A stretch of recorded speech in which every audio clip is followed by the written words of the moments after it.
business. Thanks for coming out tonight. I wrote me a manual, a step-by-step booklet for you to get. Oh, I make money move. You can't see me, my time is now.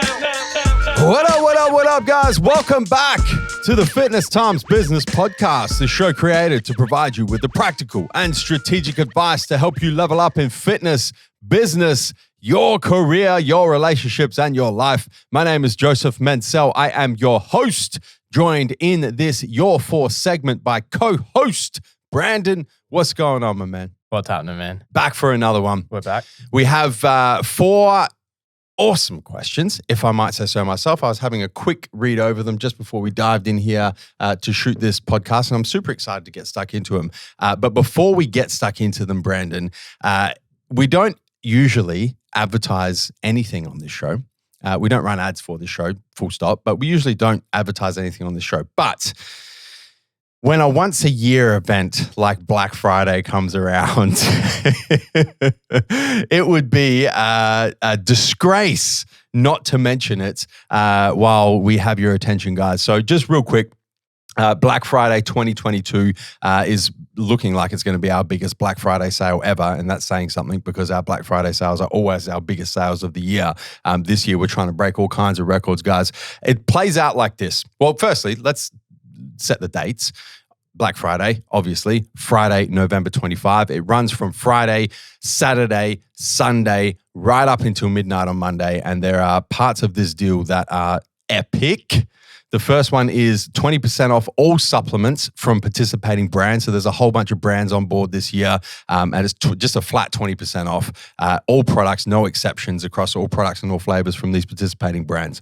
Then the gifts is where it gets epic. Spend $100 or more, you're going to score yourself a limited edition MJ car sunshade just in time for summer. And these are cool. These are exactly what you guys are thinking. The car visor front windshield sunshades to keep your car nice and cool in the hot Australian summer. And then obviously, if you're shopping online, you get free express shipping at that $100 mark as well.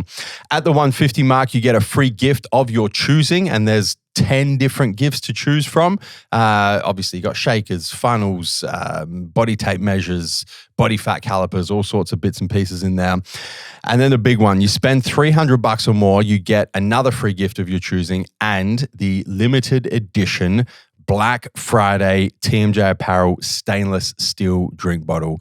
Brandon, man, you've seen these in the flesh. Yeah, they're good, man. These are like literally worth like $100 straight up. If you're going and buying, one of this quality from a different brand, kiss your $100 goodbye. And we're giving them away to you guys for free, plus the 2 additional free gifts, plus the sunshade, plus the free express shipping, plus the 20% off participating brands if you spend $300 or more between Friday the 25th of November and Monday, November 28th. It's going to be our biggest Black Friday sale ever. Set your alarms. Don't miss out. Brandon, let's dive in. Your 4. Let's go. All right. First question. How do you define being successful? Do you consider yourself successful? Man, this it's a short question, but it's a deep question. It's something that I give a lot of thought to from time to time. I think if I kind of distill out my thoughts, and I guess as a little bit of background, as I've kind of grown older and wiser, the ways that I have defined success have changed significantly, right? When I was younger, success was about, in the business realm, it was like having your own company, right? And then the external things that went along with that. So, getting to the $1 million a year turnover, getting to the $10 million a year turnover, having a team of 10 staff and then 20 staff and then 30 staff and then having the big corporate headquarters building and having a certain number of retail stores and all of this external shit. In the fitness realm, a big thing for me, success was, the titles that I won, the state titles, the national titles, owning my pro status, all of these kind of, I guess, goals, but external goals, right? And through my business journey and through my fitness, and even in personal life as well, just to kind of tie it all together, it was being married, right? And having the wedding and having the beautiful wife. And, you look at all the different areas of your life and so much of what I used to think of as success was externally motivated. And I'm at a point in my life now, and I've been at a point in my life for quite some time now where I've had all those things, right? I've achieved all those things. I've built the business. I've got the beautiful wife. I've got the pro card and compete internationally. Like, I do all that external shit. And when you get to the point and you kind of go, all right, this is what I thought success was. This is what I thought was going to make me feel successful. And don't get it twisted. Achieving these things feels fucking amazing. But you kind of go, okay, well, what's next? You know, if this is success and this is kind of the end game, like, now what happens? So I've kind of gone, I guess, you know, unpeeled the layers of the onion, so to speak, and gone, okay, well, how do you actually define success? And I think what I've kind of settled on at this point in my life is that it's more about, for me personally, living in alignment with my core values. And my top 3 core values, and I've mentioned this in previous episodes of this podcast: achievement, self-direction, and benevolence, right? So long as I'm achieving goals that I set for myself, whatever they may be, external related, internal related, whatever it is, I'm achieving, that to me is success. If I'm living in alignment with self-direction and I have autonomy and I have freedom, that to me is success. If I'm living into benevolence and I'm kind and I care for other people and I do things for other people, that to me is success. Because the external shit can come and go. And the external shit I know that I will get at some point. There's got to be more than that, right? When you get the external thing, then what? Well, it's about living in alignment with achievement. So you go and you achieve the next thing. It's about living in alignment with self-direction. So you make sure that you always have autonomy and freedom. It's about living in alignment with benevolence. You continue to be kind, do things for others, so on and so forth. I think for me, that's really kind of how I define success at this point in my life. Yeah, you say like it really is. It's not a destination. Success isn't a destination. It's the journey. Well, it can't be a destination because when you get there, then what do you fucking do? Exactly. What do you do? You don't just get there and you're like, oh, cool, I've made it. I'm successful. Yeah.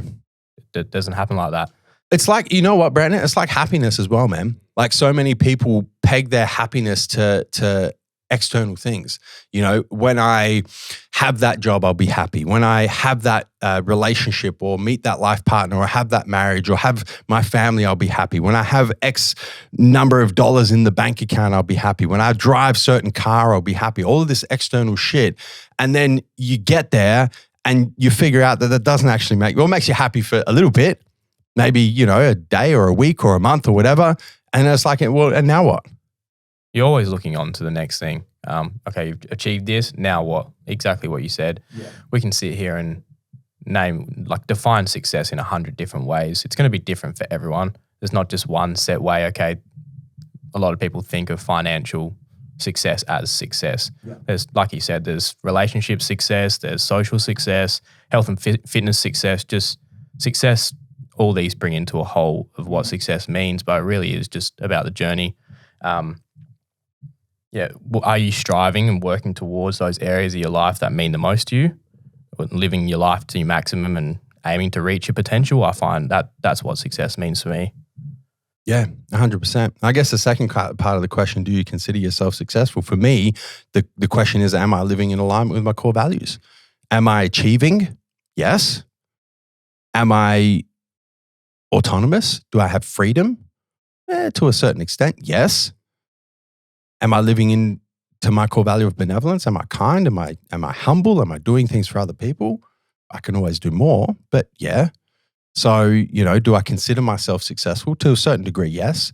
But it's never like you get there and you're like, yes, I'm successful, and then that's it, right? It's the pursuit. It's blissful pursuit, you know, happiness in the moment as you're striving to live further into your core values, as you're striving to achieve different levels of success and become more successful by living into your core values. You know, I think it can become a little bit convoluted if you go down the rabbit hole a little bit. But for me, I guess that's at this point in my life, and not to say that it won't change in the next 5 years or the next 10 years or, whatever it is. Like, you go back to me as 25-year-old Joe, and I would have said, how do I define being successful? I would have just rattled off all of these external things, right? And I would have said, no, I'm not successful, but I will be when I get there. And then I got there, and then I'm like, yeah, I'm kind of successful, but I'm still pursuing living into my core values. So You always will be. Well, 100%. It's interesting, man, because one of the things, it's timely actually, because one of the things that I've been giving a lot of conscious thought to, and subconscious thought, as a matter of fact, over probably like the last 3 or 4 months, it's really been like this seed that I don't even know where the fuck it came from, but it's been planted in my brain, and I keep coming back to it. And I'm thinking about it. Is I'm thinking about one of the things that I usually do it at the start of every year is I review my 5-year vision for my life, right? Is I always trying to look 5 years ahead, and because you see it in the business, right? I always kind of go 5 years ahead. And I usually do that at the start of the year. But about 3 or 4 months ago, it's funny how this happened actually, because this is a true story. You'll find this quite funny. So I have in my bathroom, I have this black piece of glass. It's like a blackboard, but it's glass. And so I write on that glass my 5-year vision for what I want my life to look like. And there's probably like 10 points on there. And it goes, there's a point about business, there's a point about finance, there's a point about family life, there's a point about personal life, fitness, and all different areas of my life. And it's kind of like, this is my vision. This is where I want to be, in 2027, right? Or 2028 now. This is where I want to be. And I had it, actually, usually it's up in my bathroom, but I had it on the floor, and my little puppy dog Ella she was wet one morning and she's walked past my vision board, and her wet fur has wiped the because I write in white on this black vision board, she's wiped it off. And so I was like, fuck, all right, scrub it off, start again. And that was like 3 or 4 months ago. And I think that was probably what prompted me, because that vision board at the moment is still blank, because I haven't figured out what I want to write on there. And I've really been giving it a lot of thought, because a lot of what was on that vision board was a lot of this external stuff. And I'm at the point where my internal dialogue is kind of going, you know what, I need to start tying definitely my 5-year vision to the quality of the emotions that I want to experience on a daily basis. That's where it needs to anchor back into, not external stuff, not, I want to do this with my business and this with my family life and have this and do that. And how's it going to make me feel? What are the emotions that I want to experience? All right, I can go and say, in 5 years' time, in the business part of my life, I want to accomplish this. Why? Because it's going to make me feel a sense of achievement. Because it's going to make me feel a sense of accomplishment. Because it's going to make me feel a sense of pride. Why is it important to me that in 5 years, as a pro athlete, I make it to this level or accomplish this thing? Why? Because it's going to make me feel something. What is that feeling? Yeah, that's powerful, man. Really just asking yourself why, because then they're your goals. That's what you see as success and what you want to achieve, and it's just not what everyone expects. So 100%. Yeah, that's good stuff, man. Next question. Do you journal? If yes, how often, and how important do you think it is? Yeah, I do. I'm huge on journaling. And the listeners who have listened to my 10-step morning routine episode of this show would know that it's part of my 10-step morning routine. I journal every morning, and there's 5 parts to my journal. So every morning, the first thing I journal about, what's my first thought? As soon as I open my eyes, as soon as I've come out of the what state are we in when we sleep? Delta state. theta state, one of those states, and I come out like the subconscious into the conscious, what's the first thing I think about? I journal that. How am I feeling? What's the emotion that I'm experiencing first thing in the morning? Is it get up and go? Is it a little bit of angst, anxiety? Is it calm? Is it whatever it is, I journal that. Then I go into gratitude, 5 things I'm grateful for. I go into an affirmation, one solid affirmation, and then I go into a pride journal. So something I'm proud about of myself from the last 24 hours. Do that every morning like a fucking religion. Like if I don't get that done, I'm in trouble. It's probably not a great thing, but that's how I start every day with that journal. I think it's the second part of the question is how important do you think it is? For me, it's super important because it really kind of allows me to set the day up. So the reason why I do these things, the first thought and how I'm feeling gets a gauge on where I'm at as soon as I've woken up, right? So am I in a good headspace? Am I sweet, right? We're good to go? Or have I woken up, maybe I didn't have a great dream or maybe I didn't have a great sleep and I'm kind of off a little bit. All right, well, I can fix that, right? I know how to fix that. But it gives me a bit of a gauge. And then I go straight into like the empowering stuff, the gratitude, right? Sense of gratitude straight away. Why? What am I grateful for? What are the 5 things today? The affirmation, once again, starts to build my confidence. And then the proud, I look back at the last 24 hours. What did I do yesterday that give myself a high five for, right? And then it puts me in a position where I'm like, okay, let's go. Let's tackle the day. So I think it's super important. The other thing that I do is I do keep kind of like a miscellaneous journal in addition to my daily morning journal. And I'll use that when I'm struggling with certain thoughts. And I think we spoke about this in the last episode of Your For, is I was stuck on these thoughts, all these things that were just repeating in my mind, is I'll use that journal to get things out of my head and onto my phone, because that's where I journal. I'll use the Evernote app. And that's an important part of my mental health because it just allows me to get things out of my mind, don't have to think about them. They're there in the journal, right? I can just watch the thought, let it go. So that's what I do, and that's why I think it's important. Yeah, well, it's an interesting one because it's something I'm interested in. I also wanted to hear your answers to that because I know that it is part of your routine, and then I know you do it sporadically as well, and you do use your phone. How do you find that? How do you find using an app over a physical copy or paper? What are the pros and cons to that? Well, I think the main pro is you don't have to carry a notepad around with you everywhere. I could do my morning journal like handwritten because I do it first thing in the morning, literally as soon as I wake up. So I could have like a written journal in my bedside table and do that. The miscellaneous journal is just convenient because I've always got my phone on me. So, I don't have to carry a physical journal around.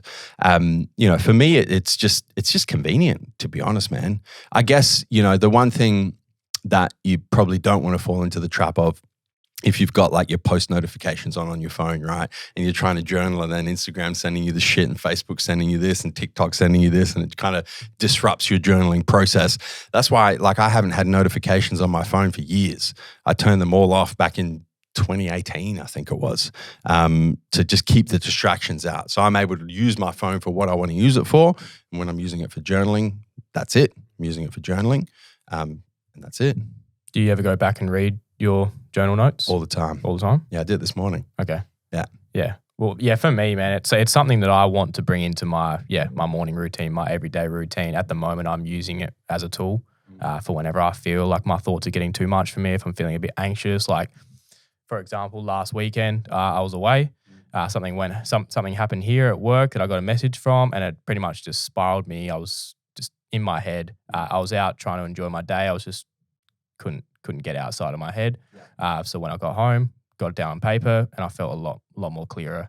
So that's how I'm using it at the moment. It really is a big tool, and it's still underrated. And the coolest thing, man, is when you go, I'm happy you asked a question about going back because I wasn't going to address that, but you've kind of opened up Pandora's box now. So, the coolest thing with journaling consistently, right? And I not bullshitting. I went back this morning, right? Because the last few mornings I've woken up in not the best headspace. You know, I haven't been sleeping particularly well, and I've kind of woken up with a little bit of like underlying anxiety going on and whatnot. And so I went back to the similar time last year, and I was like, I wonder if I was feeling a similar way last year. Sure enough, right? Our bodies remember seasons, right? We've got a 50,000-year-old brain that's designed to protect us from whatever it is we fear or whatever our brain thinks we fear. We don't fear much these days, but 50,000 years ago, fucking you woke up and there's a bloody saber-toothed tiger next to you, you got problems. And we're kind of, you know, we're hardwired as human DNA to kind of do that. So I went back, same time last year, sure enough, very similar journal, right? And so having the ability to go back, and even you, right, over the weekend, next time you find those thoughts kind of spiraling, you can go back to that journal and you can go, okay, I've been here before, right?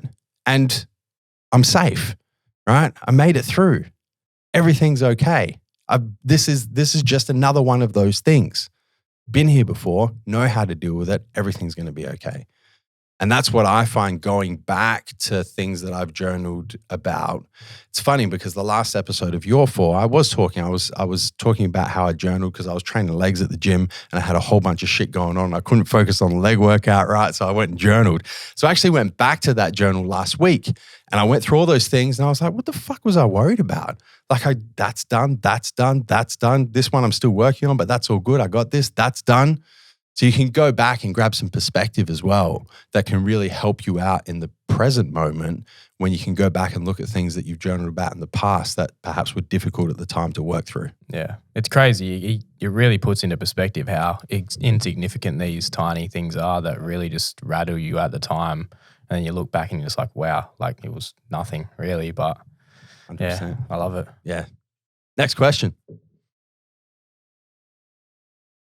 How do you tackle strategic planning for MJ? It's a business question right here. Love it.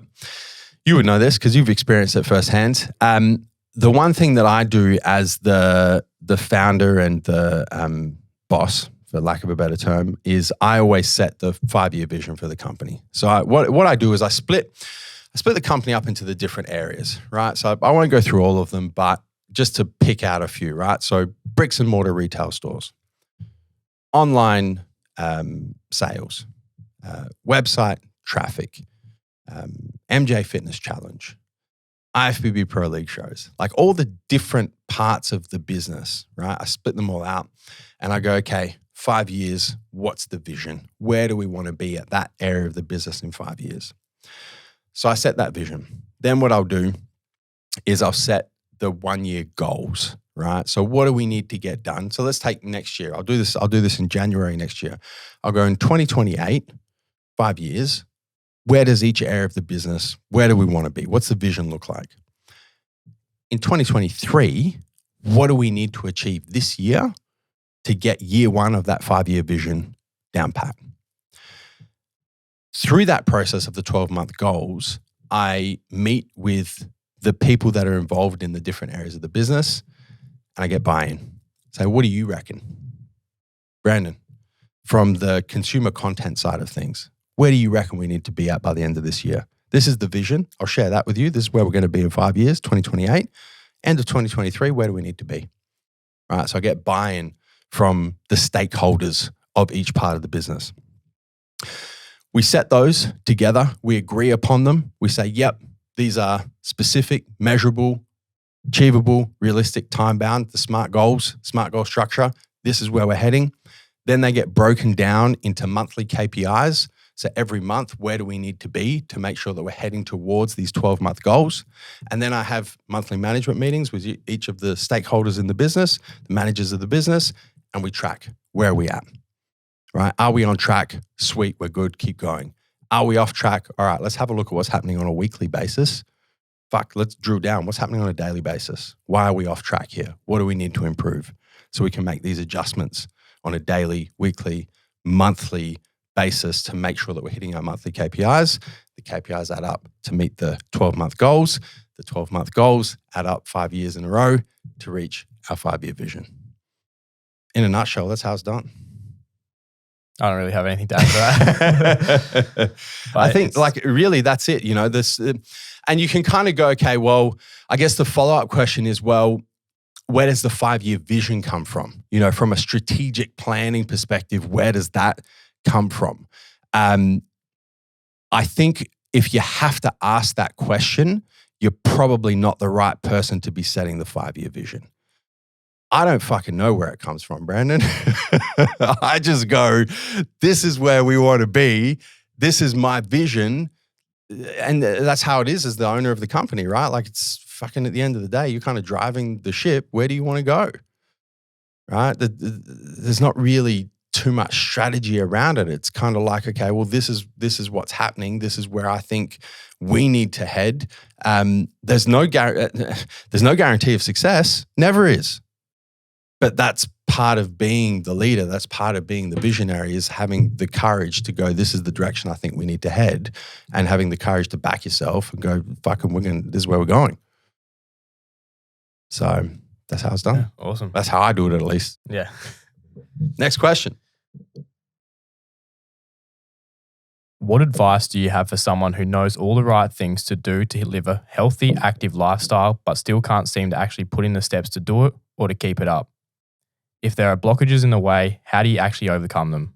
This is a great fucking question. I'm super happy we're ending the episode on this question as well, because this is something that, I mean, in our line of business, we see this all the time. And because we're such prolific creators of fitness content, right, we probably see it more than other businesses in the supplement industry, definitely in the apparel side of things, maybe not so much in gyms, but we kind of, you know, like, man, we've written the fucking gospel on a lot of this stuff, right? Like you want to improve your body composition, join the next MJ Fitness Challenge, and we will give you everything you need.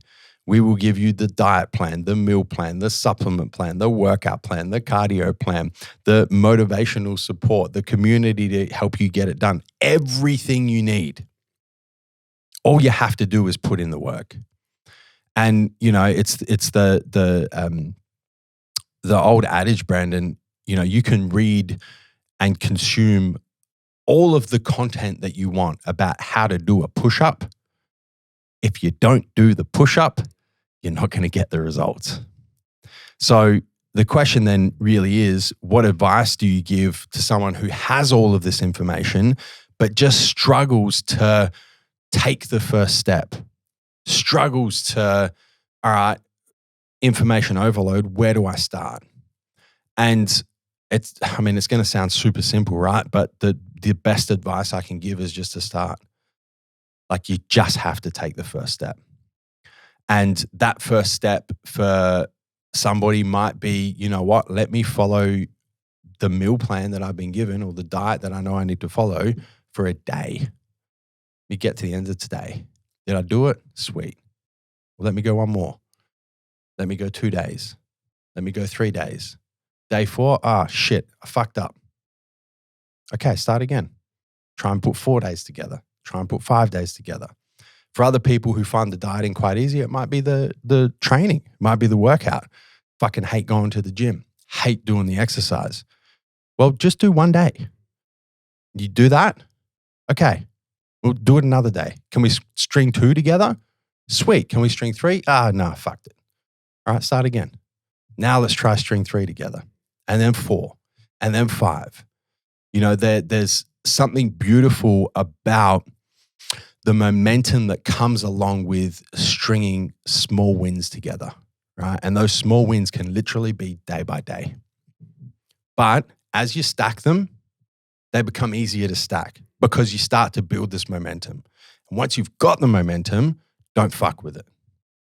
Just keep going, right? You've mentioned it time and time again, man. Like, the habit stacking is big, but you saying it's just, you need to start now. What's the saying? Is it the best time to plant a tree was 20 years ago? Yeah. Second best time is now. Yeah. Don't wait, man. Don't rely on motivation that it will come. Everyone gets just these waves of motivation, but it's not sustainable unless you actually do build on the momentum you get from it. What you really need to just, I think a big one is just becoming really clear on your purpose, but your why and why you want to achieve or why you want to embark on this fitness journey. Yeah. Why does it matter to you? Yeah. Not why is it like why does everyone else want to do it? It needs to be why you want to do it. Yeah. That will help you build the drive and just really build the want and anchor back into that why and into that purpose when you do feel yourself starting to fall off a little bit. I think that's a big one too. Yeah, and I think, you mentioned like the best time to plant a tree was 20 years ago. The second best time is now. The thing that we see in fitness a lot is I'll start on Monday. I'll start. Fucking, what do you wait? Just go now. What are you waiting for Monday? There's going to be some like lightning bolt of motivation on a Monday that gets your ass into gear and makes you take the first step. No. You know what sparks motivation? Action. That's where it starts. You have to take a step. And then you take another step. And then you build momentum. And momentum feeds motivation. And then that motivation will keep you going for a little bit. And then it's going to drop off because that's what motivation does. It ebbs and flows. It comes up, it goes down, it comes up. No one is super motivated all the fucking time. Nobody has no motivation all the fucking time. It does this. So the question is, can you build the habits, the routines, the discipline when the motivation's up here that you can anchor back into that'll pull you through when the motivation's down here? Because if you can nail that, you can build the momentum that'll continue to push you through, regardless of where your motivation levels are. And ultimately, it's discipline. That's what it comes down to. It's doing what needs to be done when you don't feel like doing it. That is the definition of discipline. How do you build discipline? You do what needs to be done when you don't feel like doing it. And you build the momentum around that. And then it becomes easier to do because you learn the lessons and you go, well, fuck, I really don't feel like stringing 5 days of my diet together. I really feel like cheating on day 5. But I know that if I cheat on day 5, it's going to be easier to cheat on day 6. And then it becomes easier to cheat and the momentum swings in the other direction like a fucking pendulum. So just stick with it. Have the discipline to go, I really don't feel like sticking to my diet on day 5, but I'm going to do it because I know if I can get through day 5, it's going to be easy to get through day 6 and then day 7 and then day 8. That's discipline. And these steps don't need to be huge things. No. They can be little, like do something you enjoy. If it's going for a walk with friends or something, or just something like that to just help build that momentum and just start to stack those little wins, tick those boxes each day.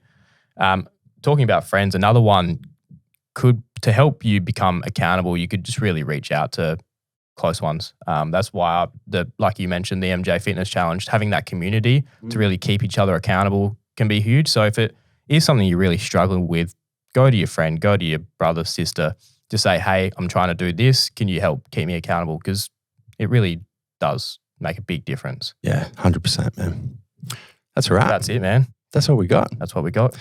Brandon, the one thing we're asking in return, if the listeners, if the viewers, if you guys have enjoyed listening to this episode of the Fitness Times Business Podcast, the one thing you ask in return is that you guys share the show, share it person to person, share it on your Instagram story, take a screenshot, post it in your Instagram story, tag me, tag Brandon up in your Instagram stories. Mine is at Joseph Mansell. Brandon's is at Brandon Verde, Verde. Correct. Simple. Can't fuck that up. And we love seeing those reshares, guys. And we love seeing those story posts, and we reshare as many of them as we possibly can. That's one of the best ways to continue to spread the word of the good value that we are attempting to provide in each and every episode of this podcast. Brandon, thank you very much. Thank you. It's an absolute pleasure sitting down with you every now and again and going through these your 4 questions. Guys, you could have been anywhere in the world right now, but you're here with us. We appreciate that. Until next time, we'll catch you on the flip side. Thank you guys so much for tuning in to this episode. We hope you enjoyed listening. A couple of things to round out. Firstly, if you've yet to subscribe to the Fitness Times Business Podcast on your favorite podcasting platform, make sure you do that right now so you don't miss any future episodes. Secondly, if you guys took some value from this episode, the one thing we ask in return is that you share the show. And finally, if you've yet to leave us a 5-star rating, make sure you do that before the next episode.